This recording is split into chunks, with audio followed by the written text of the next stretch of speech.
Bienvenidos a una sesión más de este ciclo del Círculo Bastiat, que estoy dedicando a analizar un tema de suma importancia, el tema de la propiedad, en concreto, el tema de la propiedad según las ideas que nos presenta Henry LePage en su libro ¿Por qué la propiedad?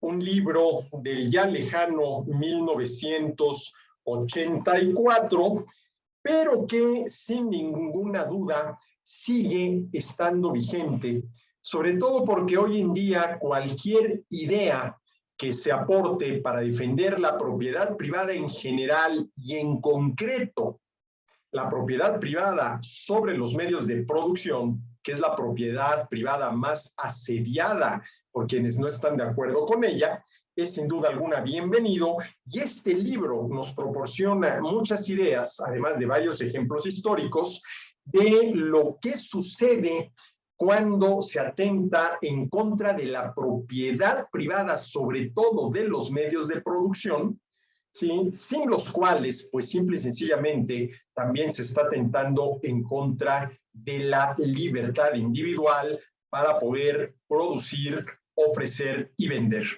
Porque la propiedad privada de los medios de producción es la condición de posibilidad del ejercicio de la libertad individual para poder producir, ofrecer y vender, o dicho en una sola palabra, para poder emprender. A ver, supongamos un país en el cual a los agentes económicos no les está prohibido producir, ofrecer y vender lo que les dé la gana. Uno diría que en ese país la libertad individual para producir, ofrecer y vender, o dicho de manera más corta, para emprender, está plenamente reconocida, puntualmente definida y jurídicamente garantizada. Tú puedes dedicarte a producir, ofrecer y vender aquello, ¿sí?, con lo que creas que podrías, por ejemplo, maximizar utilidades. Bueno, pero vamos a suponer que en ese mismo país no se permite ningún tipo de propiedad privada sobre ningún medio de producción. Entonces, ¿de qué me sirve a mí la libertad, que no pasaría de ser una libertad en el papel, para dedicarme a la carpintería, si ese es el oficio que yo quisiera practicar, si no puedo tener en propiedad privada ni un martillo? La propiedad privada de los medios de producción es la condición de posibilidad del ejercicio de la libertad individual para producir, ofrecer y vender. Y en la misma medida en la que se limita la propiedad privada sobre los medios de producción, se está limitando la libertad individual para poder emprender.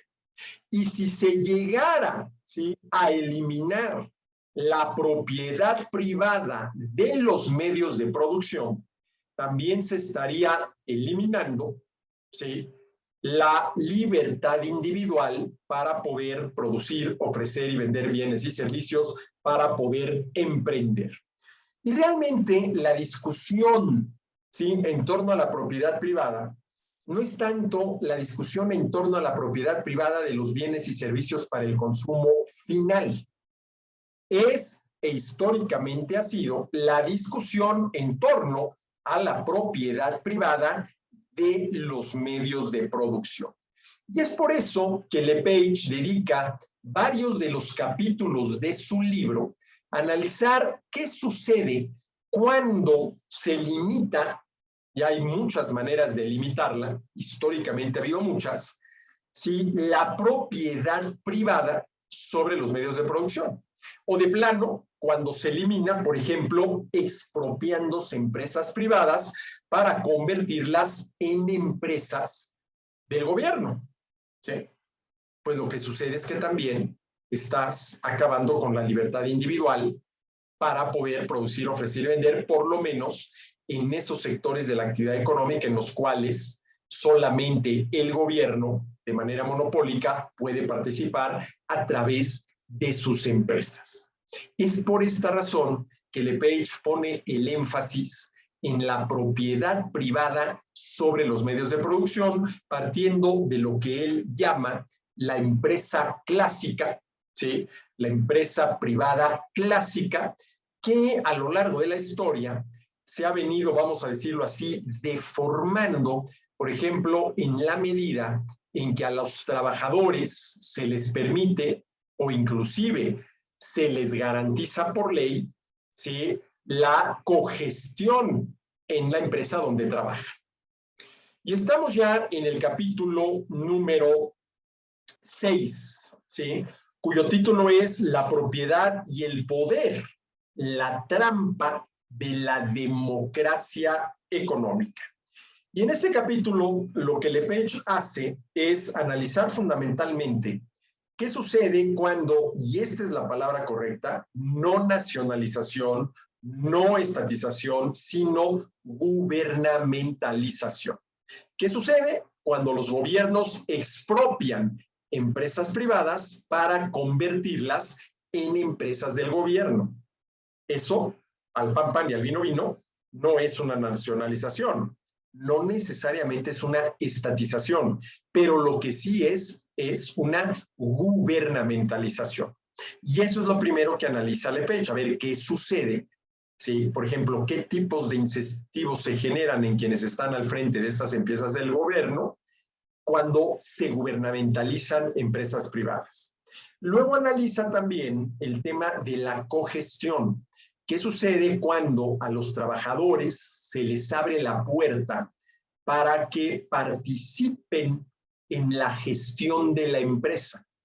Y esa apertura de la puerta para que los trabajadores participen en la administración de la empresa, en la gestión de la empresa, muchas veces, sí, históricamente ha sucedido, sobre todo en Europa a mediados del siglo pasado, se imponía por ley. Y luego, muy interesante, ¿qué sucede cuando hay empresas autogestionadas por los trabajadores?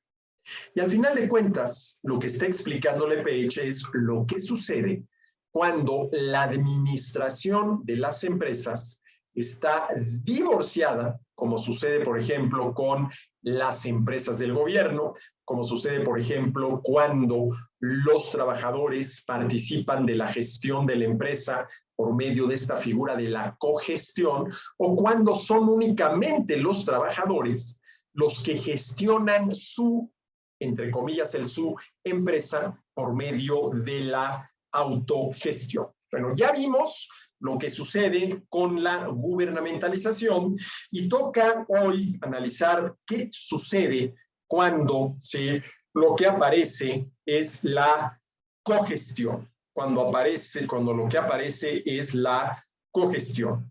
Dice Lepage, la participación estatutaria de los representantes de los trabajadores en las instancias de decisión de las empresas se ha convertido en una fórmula que tiende a extenderse aun cuando sea bajo formas institucionales, reglas del juego, distintas.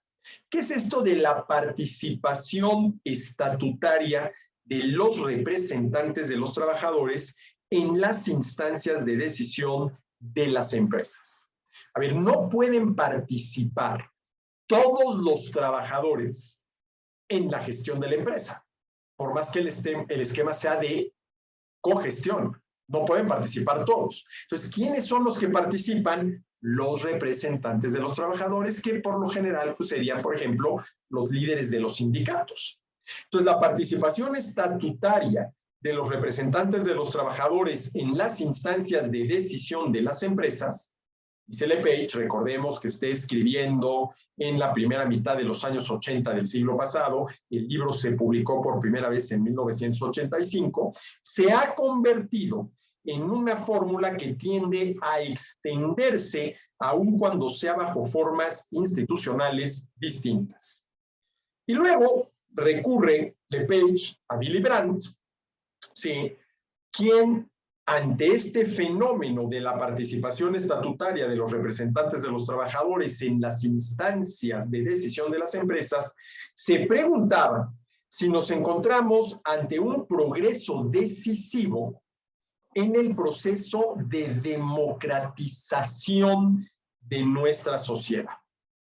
Se trata tan solo de un perfeccionamiento limitado que no pone en tela de juicio los fundamentos de una sociedad de libre empresa, de verdadera libre empresa, o por el contrario, nos encontramos ante una reforma que puede desencadenar un proceso que desemboque a nuestra costa, pero no a la de sus partidarios y defensores, a menudo marxistas, en un replanteamiento de nuestro sistema de propiedad privada de los medios de producción, la empresa privada clásica, mucho más profundo de lo que pretenden generalmente sus promotores más razonables.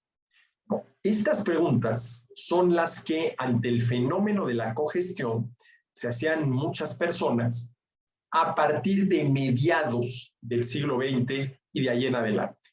Hoy, 2022, ¿sí?, pues prácticamente, ¿sí?, no hay ya este tipo de prácticas, ¿sí? La cogestión y la autogestión de los trabajadores. Hay o empresas privadas o empresas del gobierno. Pero realmente empresas en las cuales haya una cogestión de los representantes de los trabajadores, que tomen parte en las decisiones de la empresa con la intención de hacerla más productiva, capaz de producir a menores costos de producción para volverla más competitiva, capaz de producir a menor precio y o mayor calidad y o mejor servicio que sus competidores, pues prácticamente ya no la hay. Y tampoco hay empresas autogestionadas, porque a ver, una empresa del gobierno, por más que se diga que puede ser la empresa de todo el pueblo y cualquier otro tipo de afirmación por demás demagógica, las empresas del gobierno no son empresas de los trabajadores. No son empresas de los trabajadores.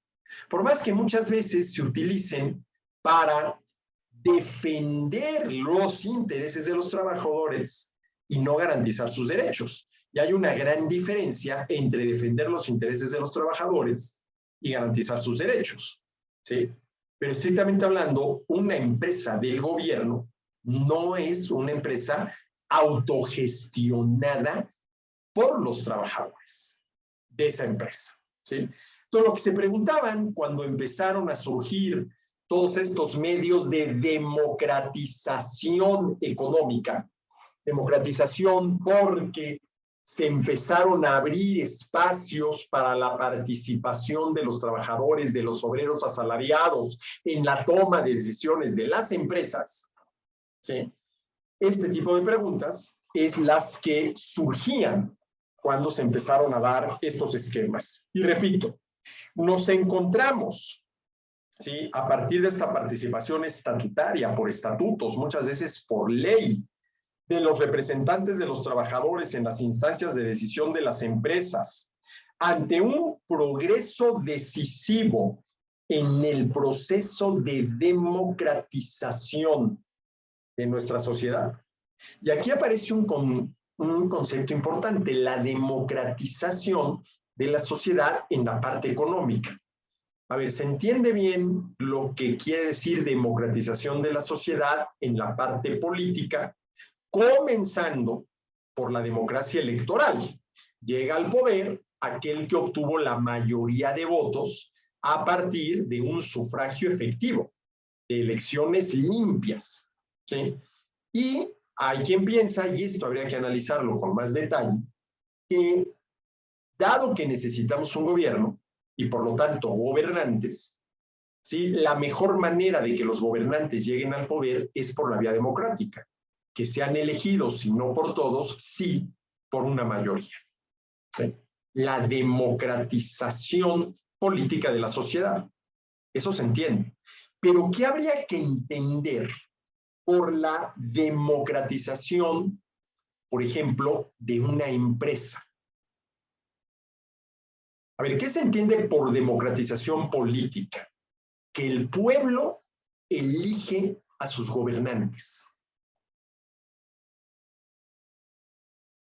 Hay quien dice, y una vez electos democráticamente los gobernantes, estos gobernarán de manera democrática. A ver, ahí ya hay una gran diferencia. Una cosa es que el gobernante haya llegado al poder de manera democrática porque la mayoría lo eligió a él, y otra cosa es que gobernar, ¿sí?, se tenga que dar de manera democrática. Porque, a ver, ¿qué entiendo yo por gobernar? ¿Sí? Por gobernar entiendo, ¿sí?, garantizar los derechos de las personas hasta donde humanamente sea posible, y siempre y cuando sean verdaderos derechos, no, por ejemplo, necesidades identificadas arbitrariamente con derechos o intereses identificados más arbitrariamente con derechos, sino verdaderos derechos. Y de no ser capaz el gobierno y por lo tanto el gobernante de garantizar esos derechos, castigar a quien los viole y obligarlo a resarcir a la víctima.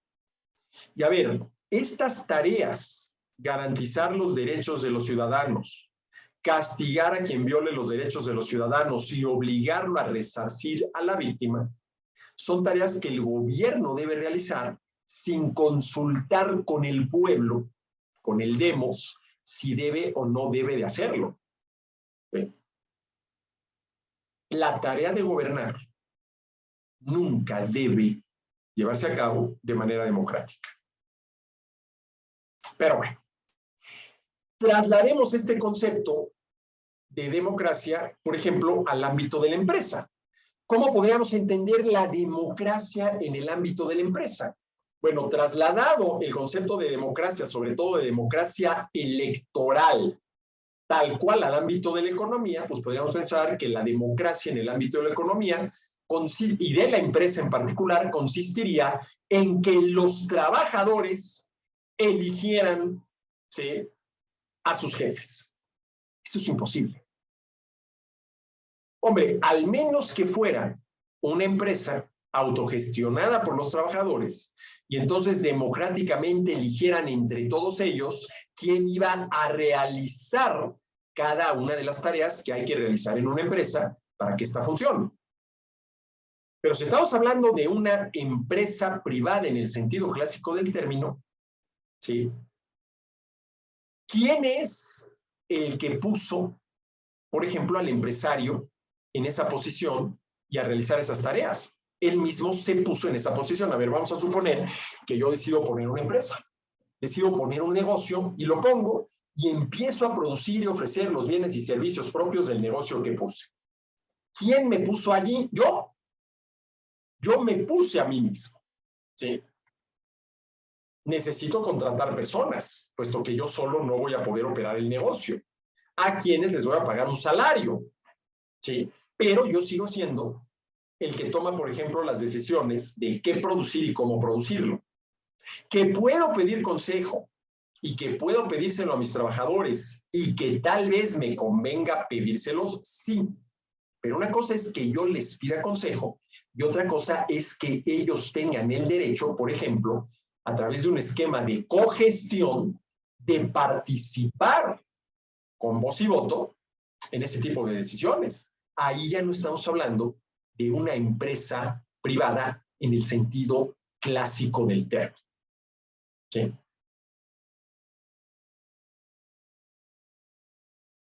Es correcto aplicar al ámbito de la economía conceptos que se originaron en el ámbito de la política, como es el de la democracia. ¿Qué podría significar la democracia en las empresas? Hombre, podrá haber ciertos temas, ¿sí?, que sí puedan decidirse democráticamente dentro de la empresa, ¿sí?, preguntándole a los trabajadores y decidiendo en función de la decisión de la mayoría. Pero esos temas que podrían decidirse de manera democrática al interior de una empresa no son los temas que van a definir el futuro de esa empresa, por ejemplo, en términos de productividad y competitividad. Productividad, la capacidad para hacer más con menos, reducir costos de producción, no se va a decidir democráticamente en función de la voluntad mayoritaria qué método de producción vamos a utilizar. Es más, ahí está muy claro cuál es el método de producción que debes utilizar el que te permita producir al menor costo posible. Esa es una decisión de tipo técnico, ni siquiera económica, de tipo técnico. A ver, tengo estas tres maneras de producir estas plumas. ¿Cuál de estas tres maneras de producir estas plumas es la que tengo que llevar a la práctica? La que te permita producirlas al menor costo posible. Y digo que es una decisión técnica y no económica, porque las decisiones económicas siempre te generan un costo de oportunidad. Y un costo de oportunidad supone renunciar a la segunda mejor opción para quedarte con la mejor.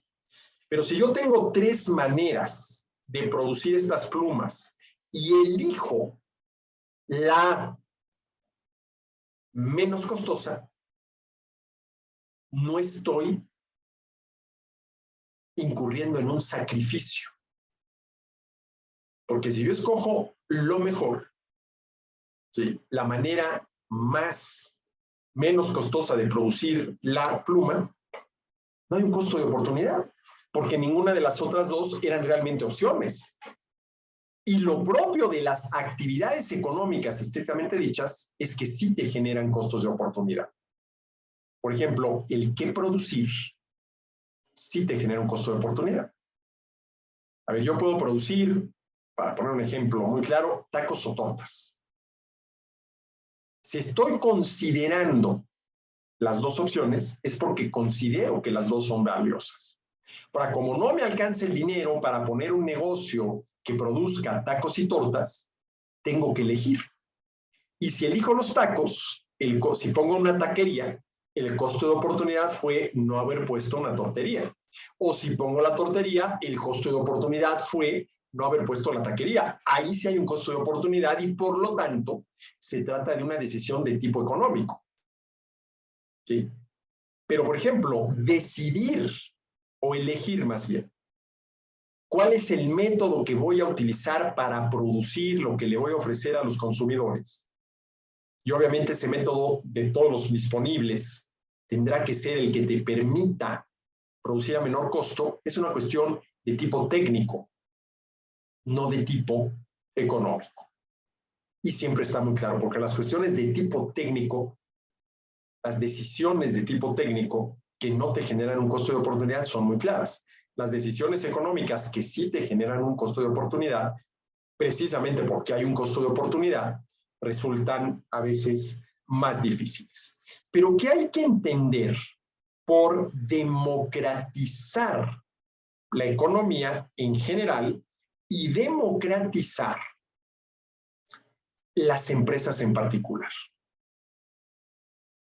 En el caso de la democratización de las empresas, históricamente se ha entendido, ¿sí?, las distintas maneras en las que los trabajadores han participado en la toma de decisión de las empresas, ya sea por medio de la cogestión o por medio de la autogestión.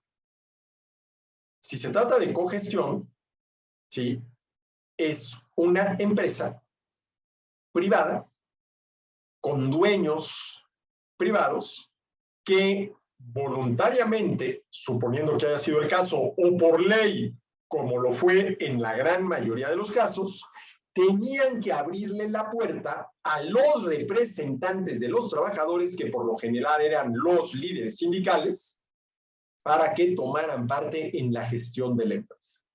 Y la autogestión, pues ya es una empresa que es propiedad de los trabajadores. Cualquier cosa que signifique que una empresa es propiedad de los trabajadores, sobre todo si por los trabajadores entendemos todos los trabajadores.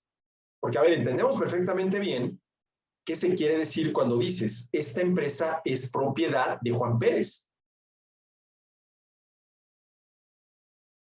¿Qué tiene Juan Pérez? El derecho de propiedad sobre esos activos. Y ese derecho de propiedad es el derecho a la libertad para usar, disfrutar y disponer de esos activos como Juan Pérez crea más conveniente para el fin de maximizar sus utilidades, que es el fin que todo empresario debe perseguir, maximizar utilidades. Pero ¿Cómo entender la afirmación, esta empresa es de los trabajadores?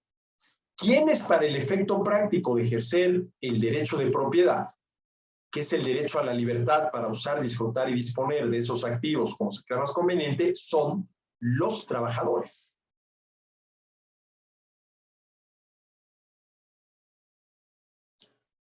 ¿Puede gestionarse una empresa de manera democrática? A ver, aquí se va a hacer lo que la mayoría diga. Bueno, ciertos aspectos de la empresa sí.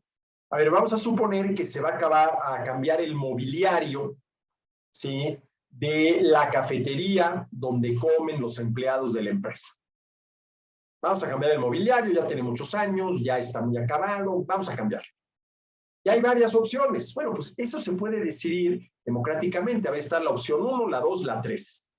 Pues vamos a decidir democráticamente cuál de las 3 opciones es la que va a sustituir al viejo mobiliario de la cafetería. Yo ahí no le vería ningún problema, ¿no? ¿Sí? Pero hay otro tipo de decisiones relacionadas no con el mobiliario de la cafetería, sino con las labores propias de una empresa, que no deben decidirse democráticamente.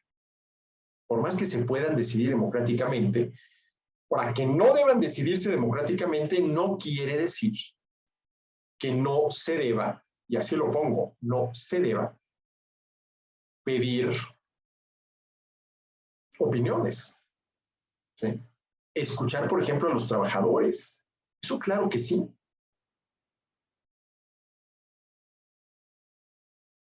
El tema de la cogestión, ¿sí? Repito la pregunta. Con esto de la participación estatutaria de los representantes de los trabajadores en las instancias de decisión de las empresas, ¿no nos encontraremos ante un progreso decisivo en el proceso de democratización de nuestra sociedad? Algo irreversible, que no resultó irreversible, ¿sí? Se trata tan solo de un perfeccionamiento limitado que no pone en tela de juicio los fundamentos de una sociedad de libre empresa, o por el contrario nos encontramos ante una reforma que puede desencadenar un proceso que desemboque a nuestra costa, pero no a la de sus partidarios y defensores, a menudo los marxistas, en un replanteamiento de nuestro sistema de propiedad mucho más profundo de lo que pretenden generalmente sus promotores más razonables. Y dice Lepage, lejos de ser una reforma anodina, las reformas a favor de la cogestión, abrirle la puerta de las empresas a los representantes de los trabajadores para que participen en la gestión de las empresas con voz y voto, lejos de ser una reforma anodina, la codeterminación, la cogestión, sea cual sea la forma legal que presente, es un sistema institucional inestable, que conduce casi inevitablemente al intento de revisión del conjunto de las reglas del juego que caracteriza todavía a las sociedades occidentales llamadas capitalistas. ¿Qué es lo que está diciendo Lepage? ¿Sí? El abrir la puerta a la cogestión, a la participación de los representantes de los trabajadores en la toma de decisiones de la empresa, puede ser el inicio de un proceso que, de ampliarse y profundizarse, lleve a la desaparición de la empresa privada clásica, de la empresa privada clásica, ¿sí? ¿Por qué? Porque al final de cuentas, ¿sí?, las decisiones que tomen los representantes de los trabajadores, ¿sí?, en cuanto a la gestión de la empresa, ¿sí?, a ellos, a los trabajadores, si esa decisión fue mala y a la empresa le va mal, o inclusive si quiebra, los trabajadores no sufren ningún quebranto patrimonial. Entonces, ¿quiénes son los que deben tomar las decisiones cruciales en la empresa? Los propietarios. Porque de esas decisiones depende que ellos sigan siendo propietarios, inclusive que obtengan utilidades, o que generen pérdidas, y esas pérdidas pueden ser una pérdida de su patrimonio. Volvemos a lo mismo. ¿Qué sucede cuando se divorcia la propiedad de ciertos activos de la gestión de esos activos? Por ejemplo, que unos sean los propietarios y otros quienes gestionen, administren, decidan sobre esos activos. Pues que si estos no son propietarios y toman malas decisiones y quiebran a la empresa, ellos no sufren ningún quebranto patrimonial. Los que sufren el quebranto patrimonial son los dueños de esos activos. Por eso conviene que sean los dueños de esos activos, ¿sí?, quienes al final de cuentas tomen las decisiones de cómo va a operar la empresa, ¿sí? Pero los trabajadores, por más que bajo el esquema de la cogestión participen de la gestión de la empresa, no son dueños de esos activos. Y esto, pues, no genera los incentivos adecuados para que esas decisiones que tomen los trabajadores o los representantes de los trabajadores por medio de la cogestión sean las más adecuadas posibles. ¿Sí? Además, y esto también lo señala LePage, ¿no? Dice, muchas veces los representantes de los trabajadores, si están bajo el esquema de cogestión y participan de la gestión de la empresa, pueden adoptar una postura sumamente conservadora, en contra del cambio, en contra del riesgo, ¿sí?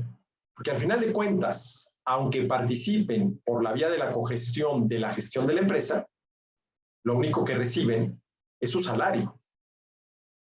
Y si la empresa está marchando bien y sus salarios se están pagando puntualmente, ¿sí?, y no hay nubarrones en el horizonte, pues ¿para qué moverle? ¿Para qué quiere decir para qué moverle? Bueno, a ver, ¿podemos mejorar o no podemos mejorar? Podemos, por ejemplo, inventar mejores maneras, menos costosas de producir lo que estamos produciendo y ofreciendo. Y todavía más importante, podemos inventar mejores satisfactores que satisfagan de mejor manera las necesidades de los consumidores, lo cual nos daría una ventaja competitiva sobre aquellos con los cuales hoy estamos compitiendo. Pero inventar mejores maneras de producir lo que ya estábamos produciendo, menos costosas, o inventar mejores satisfactores, pues siempre supone un riesgo, ¿sí? Y lo que vemos al interior de las empresas es la postura, vamos a decirlo así, conservadora. Mira, las cosas están funcionando bien, ¿para qué le mueves? En contra de la postura, digámoslo así, progresista. Mira, sí, las cosas están funcionando bien, pero si estamos en un mercado competido, ¿sí?, en una de estas, en cualquier momento, la competencia es capaz de producir a menor costo y por lo tanto ofrecer a menor precio, o de producir mejores servicios, bienes y servicios para satisfacer la ansiedad de los consumidores, y nos ganan. Entonces, antes de que la competencia haga eso, pues vamos a hacerlo nosotros, porque el que pega primero pega dos veces. Pero esa es la postura, digámoslo así, del progresista, del que está a favor del progreso económico, definido como esa capacidad no solamente para producir más, sino mejores bienes y servicios para ofrecérselos a los consumidores. El progresista está a favor del progreso. Y a mí me gusta definir al progreso económico como la capacidad para producir más, ahí está la dimensión cuantitativa, y mejores, ahí está la dimensión cualitativa, bienes y servicios para un mayor número de gente, ahí está la dimensión social. Y aquí de lo que estoy hablando es de la dimensión cualitativa. Capaz de producir mejores bienes y servicios que satisfagan de mejor manera las necesidades del consumidor. Claro, esos mejores bienes y servicios hay que inventarlos. Desde mi punto de vista, en eso consiste la esencia de la empresarialidad, y esto es muy schumpeteriano, por ¿sí? Joseph Schumpeter, ¿sí? Quien pues se dio cuenta de esto, ¿no? Él no lo llamó así, pero yo sí. La esencia de la empresarialidad es inventar mejores maneras y por lo tanto mejores satisfactores para satisfacer las necesidades de los consumidores. Y de ahí viene todo este concepto muy interesante de Schumpeter de los procesos de destrucción creativa. ¿Sí? Pero ante esta postura de los progresistas al interior de la empresa, pues puede surgir la postura de los conservadores. Oye, ¿para qué le mueves si todo está funcionando muy bien? Si está funcionando muy bien ahorita, con el nivel y grado de competencia que tenemos. Pero ¿qué pasa si el nivel y grado de la competencia que tenemos aumenta? Pues que aquellos, por haber pegado primero, van a pegar dos veces. Entonces, vamos adelantándonos, ¿no? Y muchas veces la postura de los trabajadores en los esquemas de cogestión es esta postura, pues llamémosle así, conservadora, ¿sí? Conservadora. Dice, analizando el tema de la cogestión, repito, dice, lejos de ser una reforma anodina, imponer la cogestión, abrirle la puerta de la empresa a los representantes de los trabajadores para que participen con los dueños de la empresa, con los empresarios en la gestión de la misma, lejos de ser una reforma anodina, la cogestión, sea cual sea la forma legal que presente, es un sistema institucional de reglas del juego inestable, que conduce casi inevitablemente al intento de revisión del conjunto de reglas del juego que caracteriza todavía a las sociedades occidentales llamadas capitalistas. ¿Y por qué se habrían de revisar las reglas del juego? Porque si se quiere una mayor democratización, podría pensarse que el ideal de la democratización de las empresas sería la autogestión. Todos los trabajadores gestionando su empresa. Ya no el empresario, uno solo, al frente de su empresa en el esquema de la empresa privada clásica. Podríamos decir que en ese caso hay monocracia, el poder de uno. ¿Quién es ese uno? El empresario. Y en el caso de la autogestión, la empresa es de los trabajadores, pues habría democracia. Todos los trabajadores gestionando su empresa. Ahora, la pregunta es si realmente es posible que todos los trabajadores, todos, gestionen su empresa. Eso sería posible si y solo si todos estuvieran en todo momento, ¿sí?, de acuerdo en qué hacer. Pero ¿qué pasa cuando unos están de acuerdo, ¿sí?, en irse por el camino A, otros están de acuerdo en irse por el camino B? ¿Cómo se decide en una empresa autogestionada por los trabajadores cuál de los dos caminos se va a tomar? Pues mira, democráticamente. Ahora, la pregunta es si ese tipo de decisiones deben tomarse democráticamente. Porque muchas de esas decisiones son de tipo técnico. Y la gran ventaja de las decisiones de tipo técnico es que son muy claras. No se necesita recurrir a una votación para ver qué dice la mayoría, ¿sí? Bueno.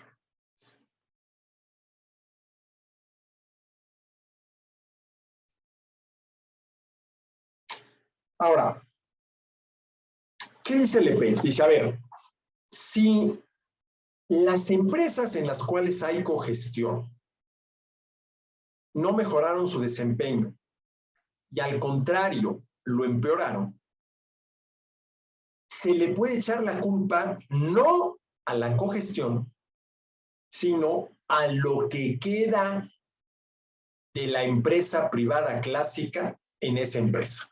Es que ese es el problema. El problema no es la cogestión, el problema es lo que queda de la empresa privada clásica Y por lo tanto, si esa es la causa del problema, pues eliminando la causa, eliminas el problema, terminemos con lo mucho o poco que quede de la empresa privada clásica. ¿Y eso qué supondría? Pasar de la cogestión, en donde la gestión está en manos tanto del empresario como de los representantes de los trabajadores, a la autogestión.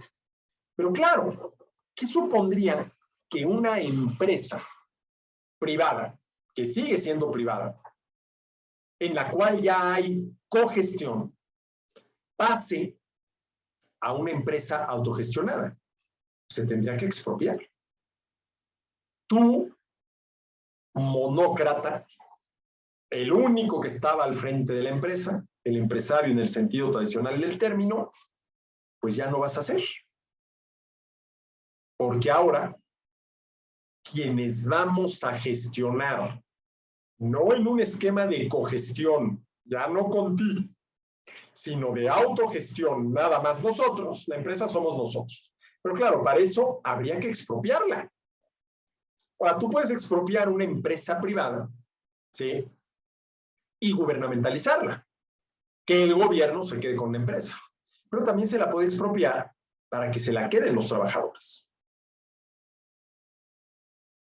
A ver, ya la expropiamos, el gobierno como tal no se va a hacer cargo de la empresa, ahí están todos estos activos, todos estos medios de producción, que ahora sí, llevada la democratización hasta sus últimas consecuencias, es de ustedes los trabajadores. Autogestión, felicidades, se logró la democratización de las empresas y pues háganle como puedan. Háganle como puedan. La pregunta es si las empresas autogestionadas por los trabajadores no acabarían, si quieren sobrevivir, con un esquema más o menos parecido al de la empresa privada clásica, con alguien o unos pocos decidiendo qué se va a hacer, ¿sí? Decidiendo qué se va a hacer.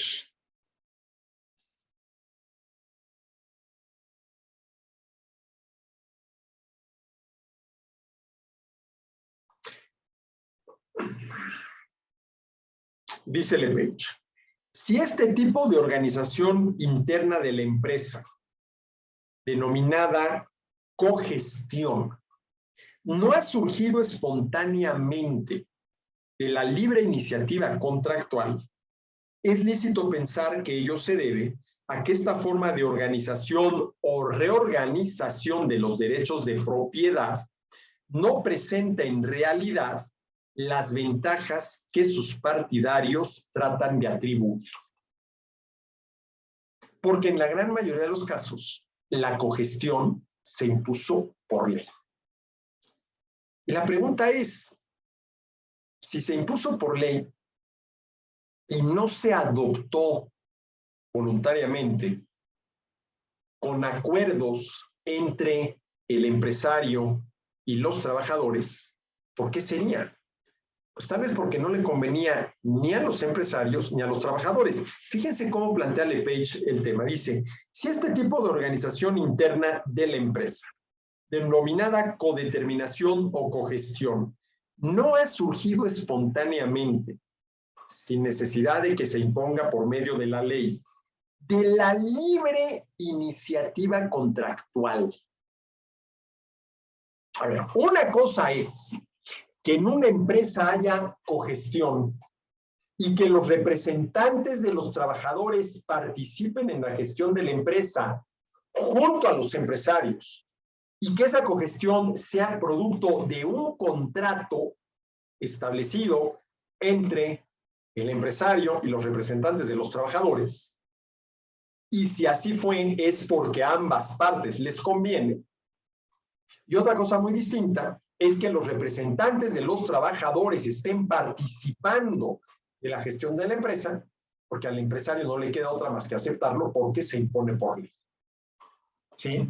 Si este tipo de organización interna de la empresa, denominada codeterminación o cogestión, no ha surgido espontáneamente de la libre iniciativa contractual, es lícito pensar que ello se debe a que esta forma de organización o reorganización de los derechos de propiedad no presenta en realidad las ventajas que sus partidarios tratan de atribuir. ¿Y por qué, si la cogestión se impone por ley, al empresario no le queda otra más que aceptar que los representantes de los trabajadores participen de la gestión de la empresa? Supone una reorganización de los derechos de propiedad. Porque, a ver, repito, el derecho de propiedad es el derecho a la libertad para usar, disfrutar, y en este caso de la empresa de la que estamos hablando, disponer de lo que es mío como yo lo crea más conveniente. Pero en el momento en el cual, por ley, los representantes de los trabajadores tienen que participar en la gestión de la empresa, ese derecho a la libertad para disponer de lo que es mío como yo crea más conveniente, siendo yo el empresario, ya se vio limitado, si no es que francamente violado, por la participación de los representantes de los trabajadores en la gestión de la empresa.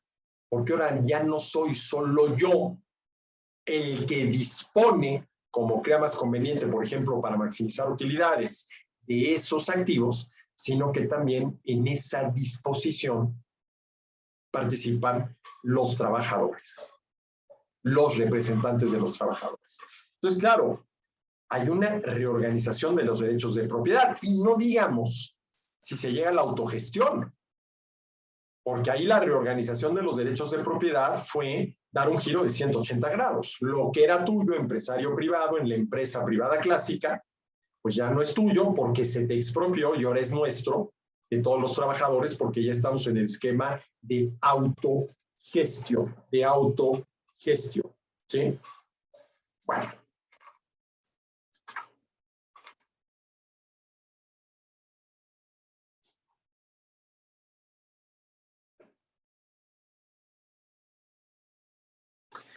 Dice Lepage, refiriéndose a la cogestión.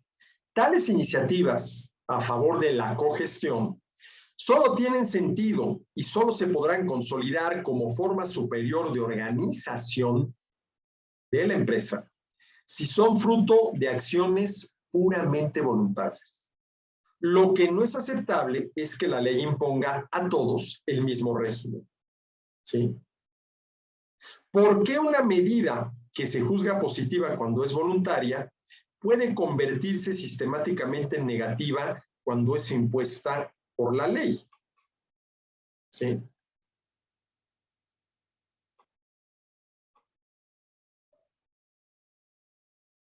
¿Y por qué?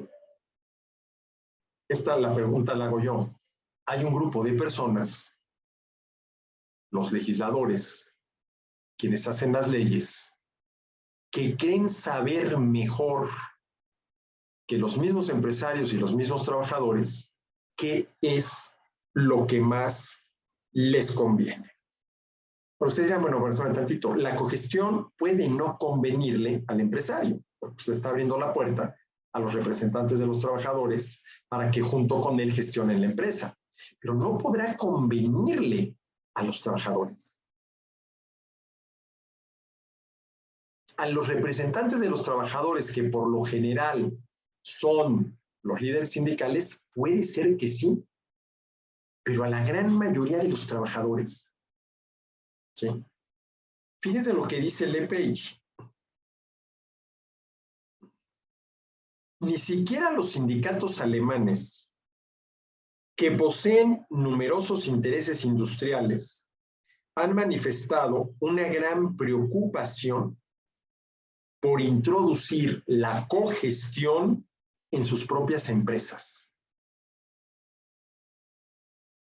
En sus propias empresas. Repito, ni siquiera los sindicatos alemanes, Alemania en la cual la cogestión a mediados del siglo pasado, sí, se impuso por ley. Ni siquiera los sindicatos alemanes, que sin embargo poseen numerosos intereses industriales, han manifestado una gran preocupación por introducir la codeterminación en sus propias empresas, ¿sí? Aun cuando combatiesen políticamente por su difusión. El argumento que han utilizado, a saber, que hubiera perjudicado a sus empresas en el plano de la competencia, es interesante, ya que confirma el juicio negativo de los economistas sobre estas iniciativas. A ver, ¿qué es lo que decían los sindicatos alemanes cuando se les dio la posibilidad de la cogestión? Pues mira, no nos conviene porque eso afecta a la competitividad de las empresas donde nosotros trabajemos y no nos conviene como trabajadores que se afecte la competitividad de las empresas que sin ser nuestras, pues son en las donde trabajamos, en donde se nos paga un salario, etcétera, etcétera, etcétera.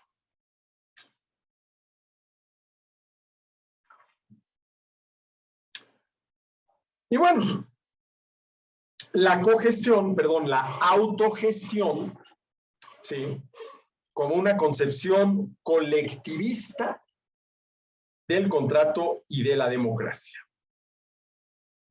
Dice Lepage, como estadio supremo del ideal participativo y también de los proyectos de desmantelamiento de las concepciones occidentales de la propiedad privada de las empresas, nos encontramos con la autogestión, ¿sí?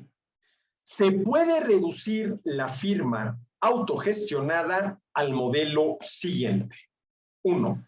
La empresa no es propietaria de sus bienes de producción.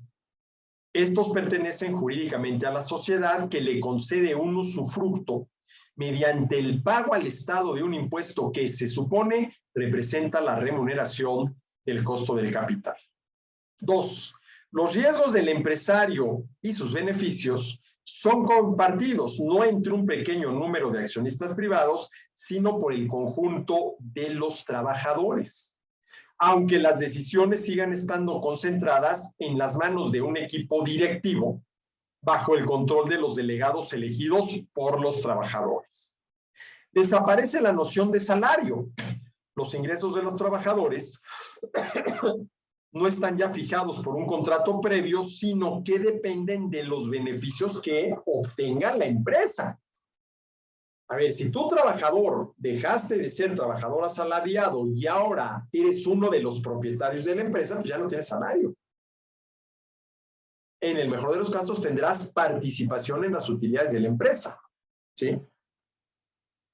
¿Cuáles son las consecuencias previsibles de este tipo de organización? ¿Sí?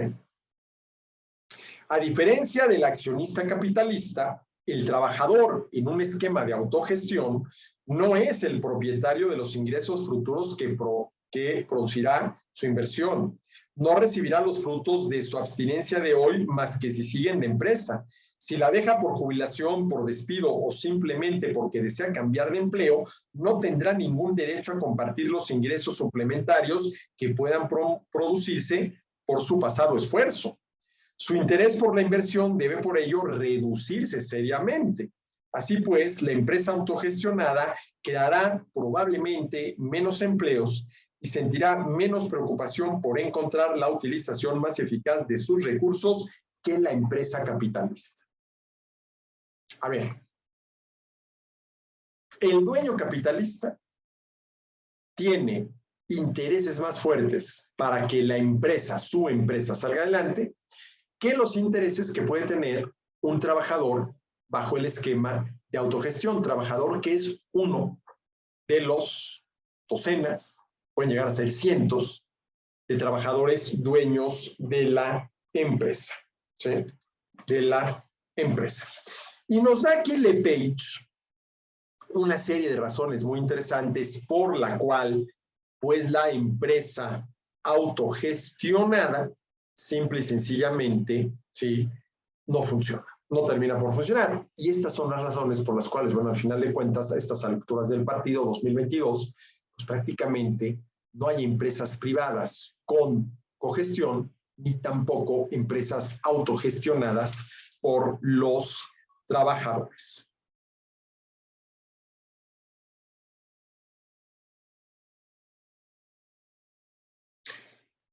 Dice Lepage, para terminar, aunque basada en un ideal pretendidamente contractual, la autogestión no puede existir más que si se limita seriamente la libertad contractual. No puede ser liberal. Para sobrevivir, la empresa autogestionada tiene que imponer límites muy estrictos a la libertad de iniciativa de sus miembros. No puede, por definición, dejar de ser socialmente coaccionante y, como todo sistema reglamentista, privarse con ello de esa suma colosal de conocimientos y de experiencias que solo puede surgir en un régimen de plena libertad contractual. En esas condiciones, tratar de dar la imagen de un paraíso asociativo que surge de una red compleja de contratos voluntarios no es más que un abuso del lenguaje. Una descentralización generalizada no basta para crear una sociedad de libertad. La filosofía autogestionaria sigue basándose en una concepción colectivista del contrato que es radicalmente opuesta a la concepción liberal del orden contractual.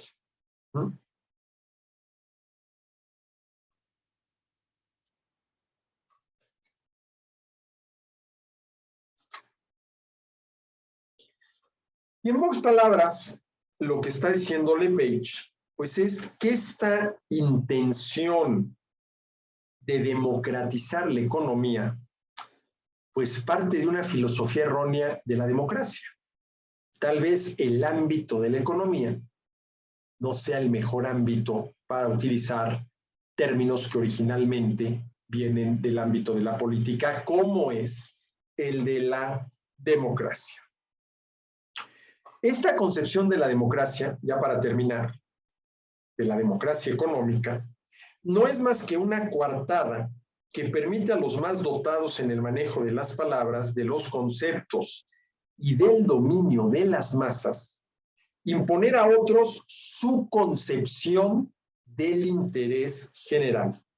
Todo ello en el marco de un sistema conceptual que les presta la ventaja inapreciable de justificar, en nombre de la democracia, la eliminación sistemática de las exigencias y de las garantías institucionales elaboradas por el pensamiento liberal, para proteger a los hombres de cualquier tiranía, incluida la que pudiera ejercer una mayoría legítimamente elegida.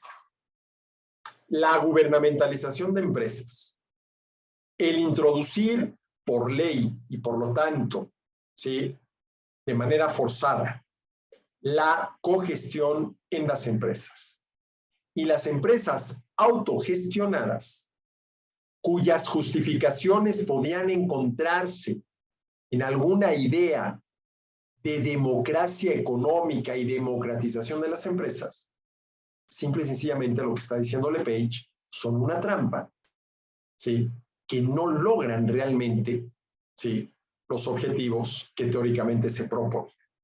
Y además minan seriamente las bases liberales de una verdadera economía de mercado, sobre todo en el sentido institucional del término, que son aquellas en las cuales los derechos de los agentes económicos están plenamente reconocidos, puntualmente definidos y jurídicamente garantizados, comenzando por los derechos de los empresarios, los dueños de los medios de producción, y simple y sencillamente no funciona. Bueno, pues con esto terminamos, ¿sí?, el capítulo 6 del libro de Lepage. Estamos ya listos para entrar al capítulo 7, cuyo título es La propiedad y el poder, las falsas virtudes de la participación, relacionado con el capítulo 6 que acabamos de ver, cuyo título es La propiedad y el poder, la trampa de la democracia económica. El capítulo 7, su título es La propiedad y el poder, las falsas virtudes de la participación, capítulo que comenzaremos a analizar en la próxima sesión de este ciclo del Círculo Bastiat. Por lo pronto, aquí la dejamos el día de hoy y nos vemos, sí, en la próxima. Muchas gracias.